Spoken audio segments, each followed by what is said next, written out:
Quiet down, you lot in the back. Class in session. Peter, what have I told you about picking your nose?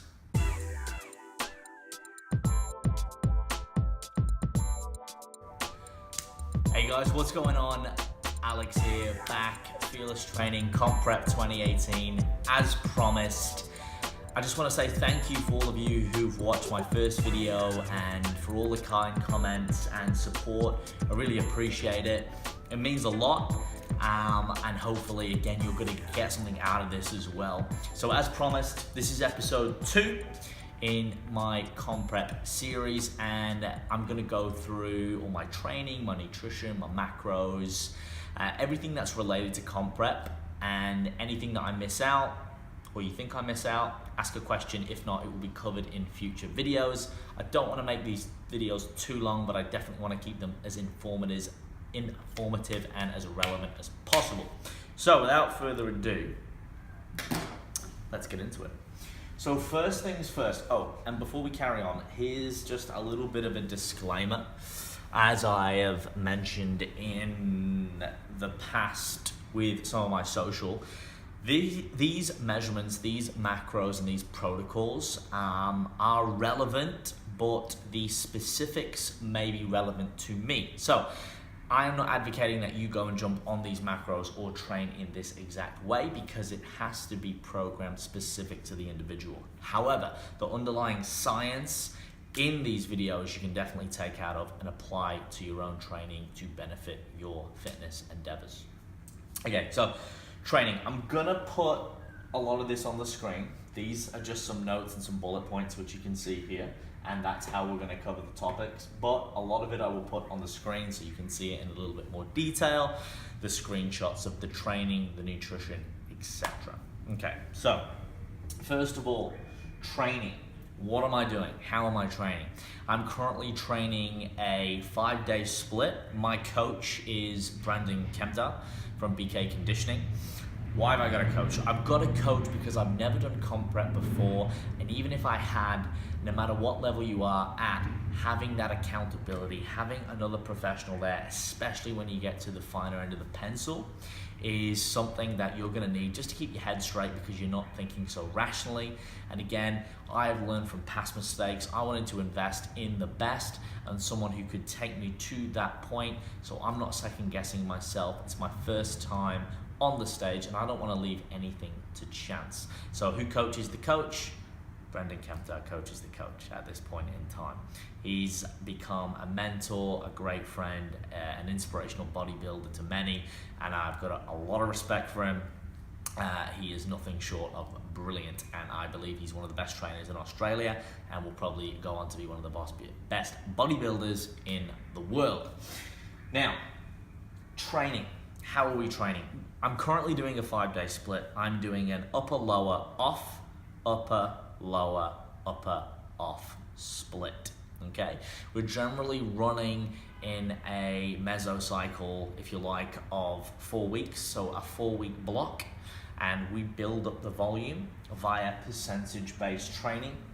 So those of you who aren't familiar with that, percentage-based training is basically based off your 1RM or your 1 rep max and broken down into percentages that's manageable, and over the weeks we build up, we may deload, and then we come back down and we build up again. So over time, the graph is like this, because unfortunately, we can't just keep going like this every single time, especially not in the beginner phase. We have to undulate, as we call, in and out of these periods of lower and higher volume to therefore aid recovery and also facilitate progression, which we'll go through in further videos. This one, again, I just want to make sure I'm giving you the big picture, okay?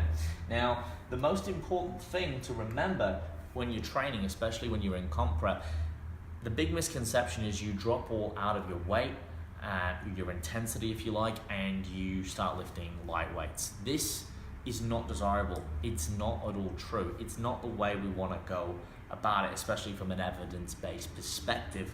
We want to keep as much volume and as much intensity, weight, total tonnage in the programming as possible, respected to recovery.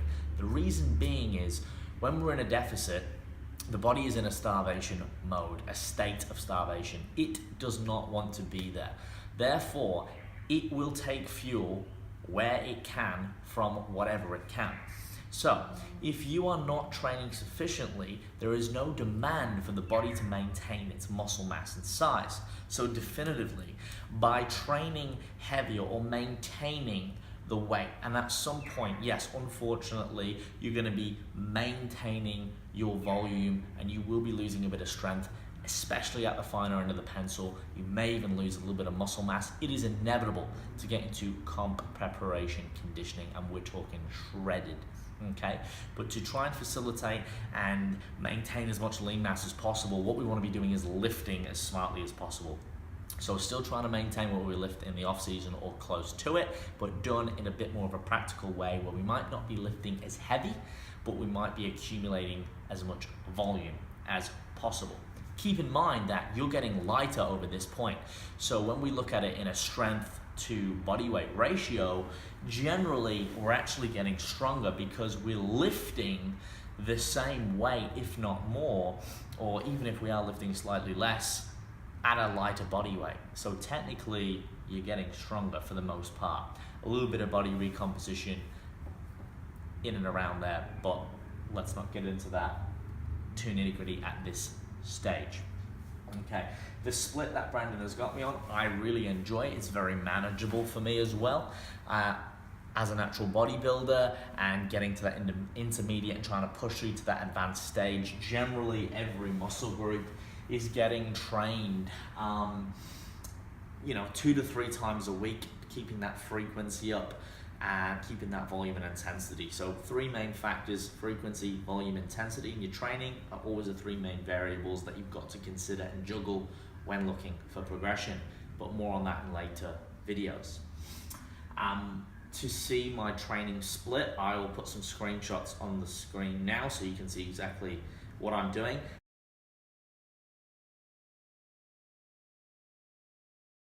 The accessory lifts change from week to week, mesocycle to mesocycle, etc. Depending on how we're going. Not everything, just the little main lifts, but the main compound lifts are staying the same. So moving on to nutrition. Nutrition in the off season, we started at over 4,000 calories, roughly 210 to 215 protein. We were up 650, 700 carbs at some point, and 100 grams of fat as well. Was feeling really good on that. At times it was a bit of a struggle to get it in, as my fellow bodybuilders will know. Believe it or not, you get sick of food. Not right now, but you do get sick of food. Conversely, this is the opposite.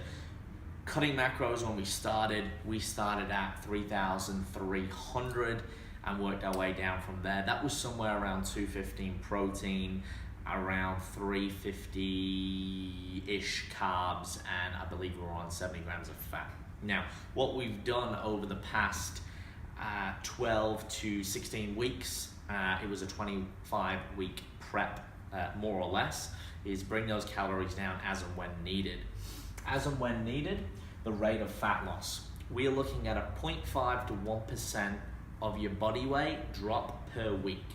The reason why we do this, again, from an evidence-based perspective, is that we want to lose at a rate where we're not decreasing performance and we're not losing muscle. If you take away too many calories too fast, A, you've got nowhere to go because you can't keep taking calories away and you've got to add cardio, and B, you're going to sacrifice a lot of performance. So at the start, we're more towards the 1%. We're being very aggressive. Body fat levels are a little bit higher. My starting body fat levels were around 11%, and I think we were up near the 60 mil mark for those who are bodybuilders in terms of pinches. And now we are in the 30s, high 30s, about 38 mil body fat percentage wise. We're not too concerned about. We measure by progress, skin fold pinches, training volume, and obviously visuals as well, mainly. But if we had a guess at the body fat percentage or what it comes out to, it's around sort of 7-8% body fat, probably more around the 7% at this point in time, being 8 weeks roughly out from the first show. Okay, now what are my current macros? Okay, my current macros, and I'll put them on the screen, are 215 protein. I've just been dropped to 160 carb and 33 fat. Wow, that seems quite low considering what I was on, and it is, but remember, this is a gradual come down. There's lots of things that you've got to factor in. Some of you may have heard of NEAT, okay? So you've got NEAT, you've got your TEF. So NEAT is basically your energy expenditure for just what you would need just to be alive, functioning if you like, and fidgeting and whatnot, and walking around. You've got your TEF, which is your thermic effect of food. Your basal metabolic rate is just BMR is what you need to just regulate. The NEAT is the daily activity that you do in and around, so like walking, etc., fidgeting. Some people are different than others. Thermic effect of food, so obviously the calories burned from eating foods, etc. And obviously we've got our calories, energy in, energy out, and our training stimulus too. There is also cardio. Quick base on cardio. I am doing only 2 sessions a week at the minute. This is new, it's just been introduced. It is now 6 minutes of HIIT, okay? So 20 seconds intervals on a rowing machine, hard, and 40 seconds off. Just again to offset that balance more. I'm aiming at getting 10,000 steps a day, and I'm usually hitting at an average of 15,000. Now, I might just turn the light on before we're somewhere a little bit lighter. Nice backdrop as well, as you can see. So anyway, we'll continue on with this. Now, we were on macros and where we currently were. Now, I'll put those macros on the screen. I'll give you a bit of a screenshot as well of what I'm eating. You have to remember, when you're decreasing your calories, you do not want to be wasting them on high density foods. We want foods that are wholesome, that are nutritious, because we want to fuel the body. We don't have the luxury in the off season to have all these calories where we can be a little bit more flexible, as I am an advocate of flexible dieting, but again, we will get into that in the video about nutrition specifically, okay? And you want foods that are gonna fill you up, that are gonna fuel recovery and performance, so we're eating like a machine. I like to use the analogy of nutrition is like money. In the off season, you have a lot more of an allowance, you can be a little bit more flashy with it, but when it comes to comp prep, you want to be a little bit more stringent, and you want to really save, and really put that money where it counts. Refeeds, again, I am on 1 per week. My refeed is, and I'll put it on the screen, 215 grams of protein, 500 carbs, and 60 grams of fat. So refeed is a very good day for me, especially as someone who likes food, which you will learn more about for those new viewers, and those of you who know me know how much I love my food, being a background of Italian and generally just a greedy bastard, to be quite honest. Right, so next thing is sleep. Also, I will cover refeeds as well in terms of why we do them more in the nutrition video. The reason why we do them is mainly for there's no magic, it doesn't speed up the metabolism, etc. The main points of a refeed is that it provides a mental break as well as a physiological one slightly. So increasing the carbs in the body gives you more energy, gives you a bit of a mental release, okay? It can down stress responses, so increase the ability for the body to actually mitigate fat, and it'll want to lose fat a little bit more. It also as well will facilitate for your coach how you respond to carbohydrates. So for example, when we're coming up to peak week is the week before your competition. Generally you want to be increasing some carbohydrate, pushing glycogen to the muscle, the liver, etc. We want to be looking at how is the body responding. So it's a great time for the coach over a period of the comp prep to see how the body is responding to an increased dosages of carbohydrates, okay? But again, more on that in the nutrition video. Sleep, really easy. Minimum 7 hours a night. I like to aim for 8 to 9 quality, okay? Quality sleep. That means you are getting into REM, rapid eye movement sleep. You're going through those sleep cycles. There's different alpha, beta, delta waves. If some of you are into it, again, we'll go into it further in other videos. And this is massive now. So it's important in the off season anyway. It is vital when we are comp prepping. If you are not recovering the body, you're not going to be able to perform in the gym, you've not got that luxury of the extra food, and stimulants will only go so far and you don't want to rely on them. So getting really quality sleep is massive. I've noticed in comp prep or every time you go through a severe dieting phase, by the end of the day, you're just ready for it. And sleep is usually really good. However, it can be disturbed as body fat levels get low for other hormonal reasons. But for the most part, I sleep really well. I have a really good routine, which I will share with you. It's something that I've worked on for years because I've realized the importance of sleep, and I honestly think it's one of the biggest underrated factors in not only maintaining health in general, but as a natural bodybuilder or a physique athlete, enhancing your physique as much as possible. And so underrated. And how many people do you know who don't sleep well? Maybe including yourself. So we'll make a video on that too. Lifestyle, what changes? What are the effects? Well, you lose your sex drive. This is unfortunately one of the outcomes. You've not got all the calories, you've not got all the energy. Food starts to prioritize everything. Your body is in survival mode. Therefore, what it wants to do is it wants to eat. It wants to add body fat. So it seeks out food. Your senses change. Your focus changes. You become more aware of your heightened senses. If you like, food tastes better. The smell increases. Everything is heightened. I think it's pretty cool how the body does this. I think everyone should go through a dieting phase purely for the fact that you would appreciate life and food much more, and you would be less wasteful with things, and you would have a lot more respect for food, for life, for energy, for everything. But I don't really see that as a full negative in terms of it's not the best, but the sacrifices are there because you appreciate what you don't have so much more. And I think gratitude is a big part of our society that's forgotten now with technology and everything being so accessible. And again, you really learn to appreciate things, and when you do have them, you really, really, really enjoy them and you really indulge. You are obviously less social, you're very tired, a lot of people become very moody, relationships can be tested. Again, probably a video for another time. My biggest goal in this facet was to maintain my energy, my charisma, the Alex, eccentricity, which all of you who know me know, as much as possible without being fake about it. People know I am full of energy, this is what I do, and not get stressed out and not snap at people and try and have patience. And there have been times of weakness, but for the most part, I'm really happy I've been able to maintain that edge and really embrace the journey and the attitude that comes with it. I mean, I am here because I love it. I chose to do this. I'm gonna embrace it. It is so easy we never live in the present. We always wanna go, okay, well, I wanna be shredded when I'm in the off season, or when I'm in the off season, or when I'm shredded, I wanna eat more food. Why don't we live in the here and now?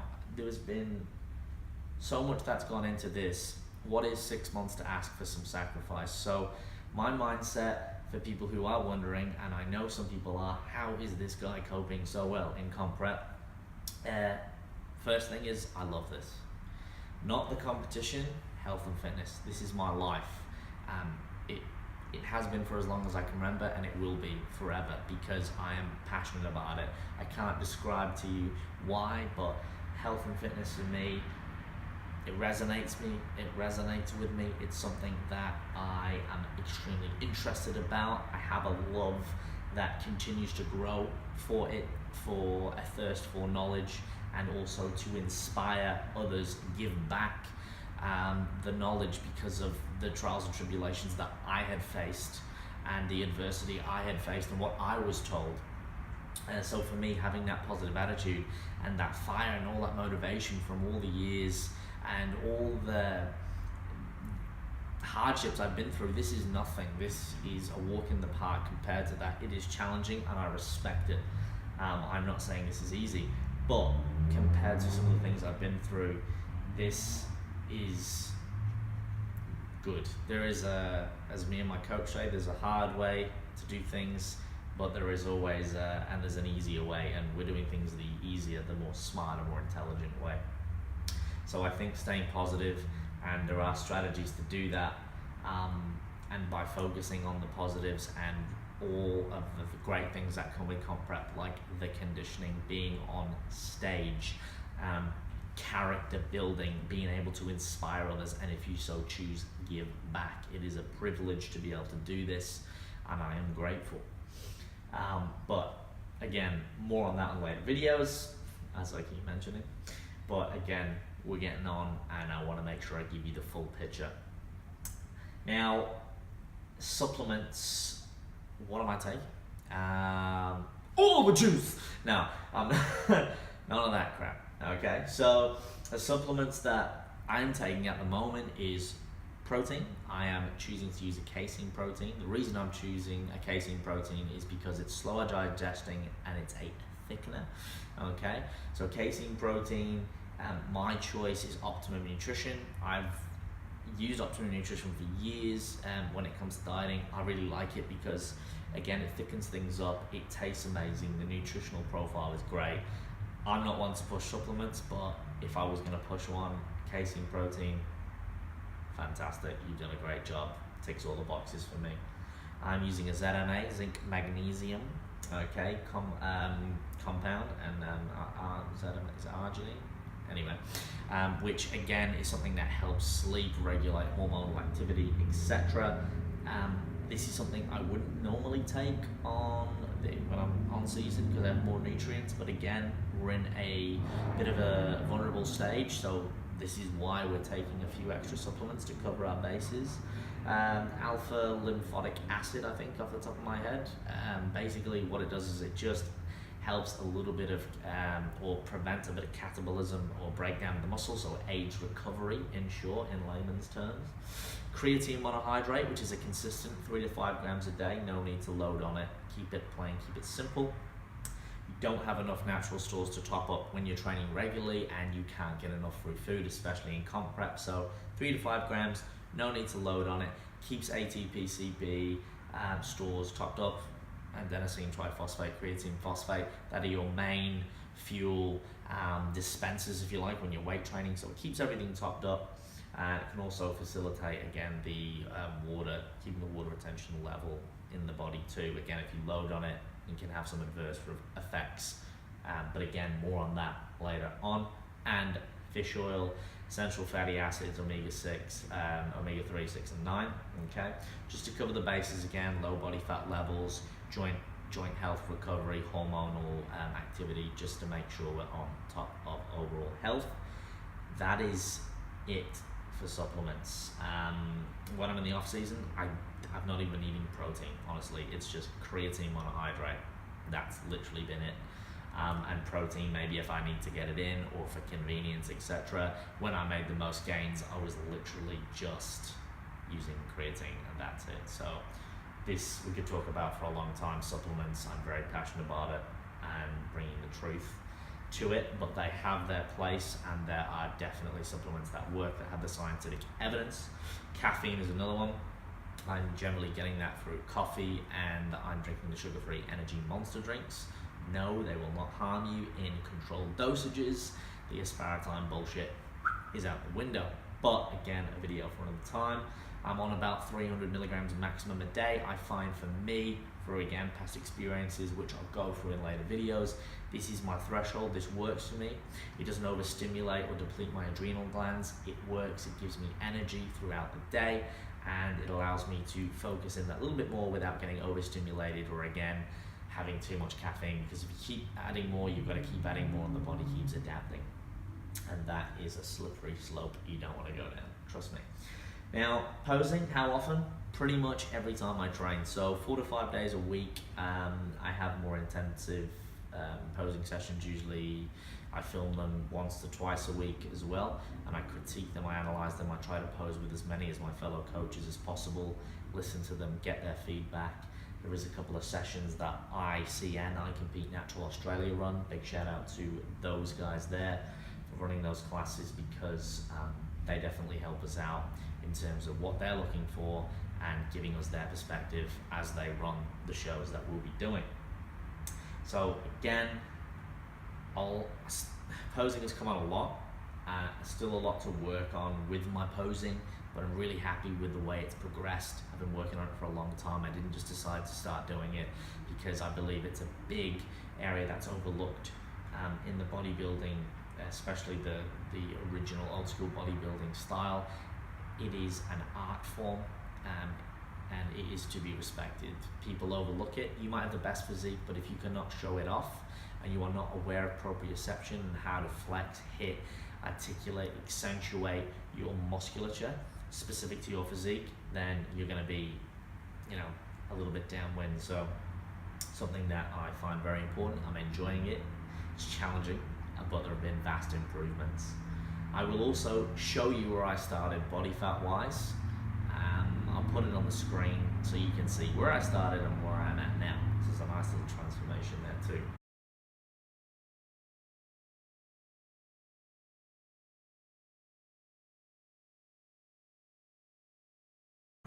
What shows am I doing?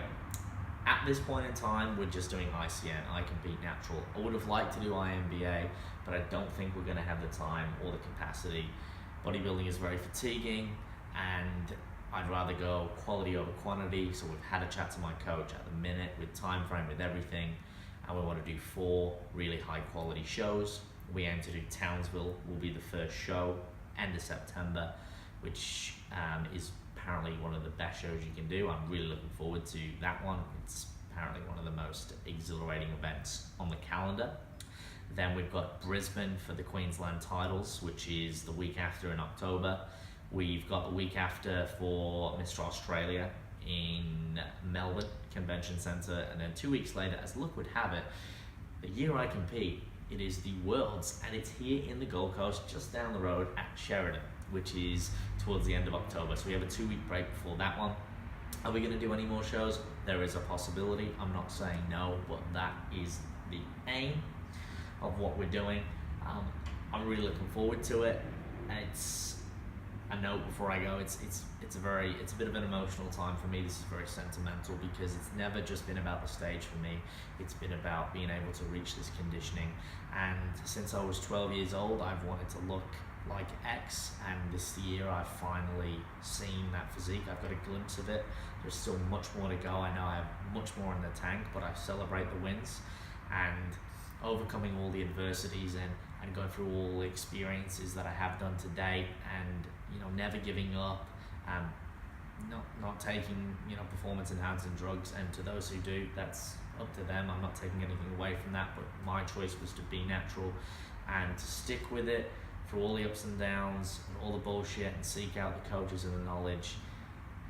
It's like finally I'm here after all these years, but I didn't give up and I didn't give in. I can look myself in the eye and go, you did this. And to know that I'm only 8 weeks away from that physique, regardless, bodybuilding or not, because that is the physique I desired. I just didn't understand what it took to get it. Is for me, it's quite a special moment, a special time. So it's quite sentimental. Another reason why I'm really enjoying the process, and again, I want to give that back now and inspire and help others, and this is why I'm doing what I'm doing here. And it might be a little bit disjointed, but I'm just getting it out there because what I've learned is something's better than nothing, and perfection is something that takes time. So right now we're starting with this, and at least I'm getting stuff out there to you guys, and if even one person can take something from this positively, then my job has been done. I hope it is well received, and that's all I can ask for. At the very least, it's a great documentation to look back on one day. Last but not least, we've talked about the rate of fat loss, the reverse diet. So what next? What after the competitions? Well, this is going to be a great video. This is something that I feel is even more important than the dieting. Most people blow out after the dieting phase.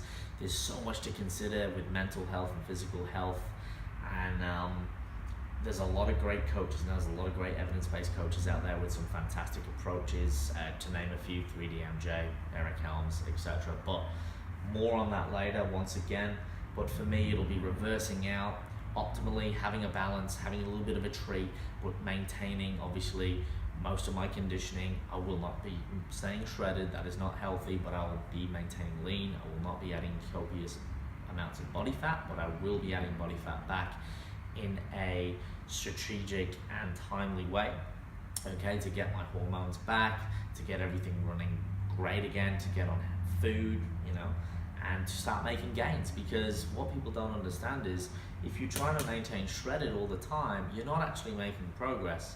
Doesn't mean you have to get fat. This is why a lot of you see a lot of the Instagram fitness models, or maybe a lot of people you may follow on social media, they don't ever really change. They kind of just hang in that same spot, or they sort of get worse over time. It's because they're trying to stay too lean. That, and they don't understand scientific evidence-based protocols, so they're not able to actually take their physique to the next level. That's not a dig, it's just the truth. Now, on the opposite side of that, you've got blowing out completely. Now, I've been there and I've done that. I've not competed before, but I have been through many fat loss phases. I've got myself very lean before, not comp lean, but very lean. And I didn't do it the smartest way, and I blew out. Maybe that's why I have so much mental toughness. Maybe that's why I'm able to stick to this and do it so well. And maybe that is why now, every time I have gone through those phases, I've been able to improve. Because I've gone through the blowout phase, I've realized that, well, this is not good. I don't feel better now. And every time I've gone through, I've been able to maintain a leaner, more aesthetic physique. But that is mainly due to the illusion as well of having more lean mass. The more lean body mass you get, the leaner you may appear. Okay, lots of other factors involved in there again, but I'm gonna leave it there, guys, because it's gonna be a bit lengthy and I don't want it to get over the top. I'm gonna try and keep your attention, but there it is. It's all there. That's the big overview. If I forgot anything, we'll touch base on it on these specific videos that we're going to come up or build over the next months. The carbs are going now, the comp rank's coming in to the end of the day. But the next video will be all about my training, so I'll film a typical training day for you. I'll run through it in more detail, why are we doing what we're doing, the exercises, some tips, some knowledge, some skill acquisition, things that, once again, you can take and apply to your own training as well. And if there are any questions specific to it, I'll make sure I get them answered, but I will be answering the main questions that I've got based around that to help you. And that's all I can do at this point is answer the questions that have been most commonly, queried with me, if you like. So guys, I'm gonna leave it there. Thank you again for tuning in. Lots of love. I really appreciate all the feedback and the kind words and the compliments and all the support. I am very grateful. It means more than you know. Please stick along for the journey. If you liked it, again, please give the video a like, subscribe to the channel. It helps it grow, all that great stuff. Comment if you've got a question, I'm happy to answer it. Again, this is what I do, I love it. I want to help you guys succeed at your physique goals too. And as always, stay fearless. I'll be seeing you guys in the next video when I'm more